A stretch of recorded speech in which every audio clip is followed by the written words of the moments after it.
orang boleh menolak, membenci, memusuhi, tapi kita nggak boleh benci orang. Kita nggak boleh musuhin orang. Nah, tugas kita adalah berbuat baik kepada siapapun. Orang boleh mukanya nyeremin sama kita, tapi kita tetap tenang, santai saja.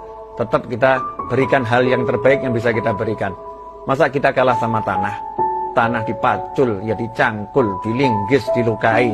Yang dia keluarkan tanaman-tanaman yang luar biasa kok. Semakin dilukai dalam, yang dia keluarkan air yang jernih. Itu tanah, bumi. Maka kita harus jadi manusia yang bisa menjadi seperti bumi. Walau dilukai, dia memberikan yang terbaik untuk umat manusia.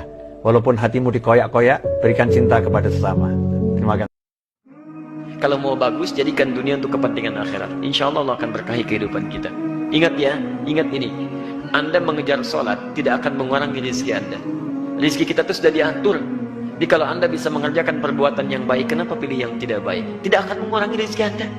Wa annahu wa agna wa aqna. Dia Allah akan menjadikan antum kaya atau cukup. Sifat Allah itu nggak akan mengurangi rezeki. Sifat Allah itu mencukupkan rezeki. Yang menjadikan kurang itu antum yang tidak pernah merasa cukup dengan rezeki yang Allah berikan. Kenapa tidak merasa cukup? Karena kurang dekat dengan Allah, banyak maksiatnya, banyak dunianya. Itu yang menjadikan nggak pernah cukup. Kalau antum selalu merasa cukup, akan dibantu oleh Allah, nyaman hidupnya.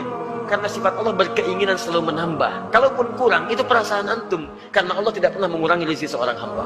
Makanya jangan sampai Anda menyebut, ya Allah kenapa engkau kurangi rezeki saya? Bukan saya yang kurangi, kamu yang gak pernah merasa cukup. Jadi sebetulnya kalau kita merasa cukup, enak Pak, dibantu oleh Allah, hidupnya ringan. Ketika keluar dari rumah, bismillahi tawakkaltu 'alallahi la haula wala quwwata illa billah. Dengan nama Allah yang dengan namanya saya bertawakal kepada Allah, tiada daya, tiada kekuatan kecuali dari Allah. Hudita wa kufita wa wukit. Akan ditunjuki, akan dicukupi, akan dilindungi. Ini janji Allah. Bismillahi tawakkaltu 'alallahi la haula wala quwwata illa billah. Bismillahilladzi la yadurru ma'asmi syai'un fil ard wala fis sama'i wa huwa samiul alim. Barang siapa yang membaca doa ini 3 kali pada pagi dan petang masing-masing, tidak akan pernah dicelakakan oleh makhluk-makhluk, tidak akan teracuni bahkan. Dengan nama Allah yang dengan namanya tidak membawa mudarat apa yang ada di bumi dan apa yang ada di langit. Dialah Allah yang maha mendengar dan maha mengerti. Terus buat orang tua jangan sungkan-sungkan nerima menantu yang pengangguran, Bu. Karena hidup itu bukan dilihat yang sekarang. Apa yang kita lihat sekarang belum jadi jaminan. Itu yang paling penting. Bahwasanya manusia tidak bisa dilihat pada hari itu. Allah yang punya hak untuk merubah manusia. Jadi kalau kita melihat manusia pada saat dia datang, dia meminta anak kita, dia pengangguran, ditolak, picik pandangan orang tua. Mohon maaf lahir batin. Karena hanya melihat hari itu. Berarti seperti tidak punya Allah bahwa hidup yang akan datang itu milik Allah.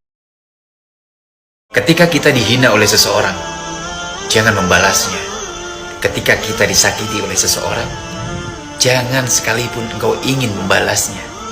Ketika engkau dizolimi oleh seseorang, jangan pernah Anda berpikir untuk tidak memaafkannya. Sahabatku, bisa jadi mereka adalah orang-orang yang saat ini dipergunakan oleh Allah agar kita mendapatkan pahala ketika kita ikhlas dan sabar menghadapi mereka. Ketika kebaikan itu masih kita ingat, itu pertanda amalmu belum diterima oleh Allah. Kenapa? Karena berpotensi akan gugur. Yaitu ketika itu engkau akan mengungkap kembali, mengungkit-ungkit kebaikanmu itu ketika engkau kecewa. Dan kamu akan bercerita kepada orang lain supaya mendapat sanjungan.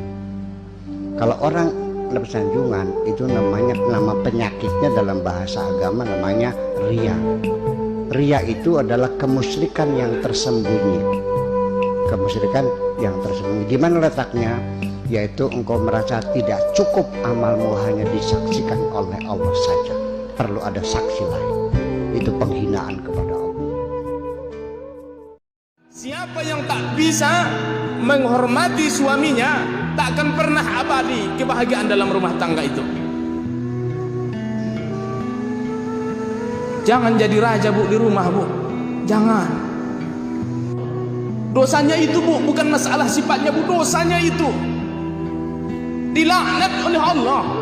Bahkan orang wanita yang sengaja membelakangi suaminya waktu malam, dengan alasan kebencian, ibu berkelahi di rumah, pas tidur di kamar, ibu sengaja membelakangi suami karena benci, sampai subuh malaikat melaknat seorang wanita seperti ini.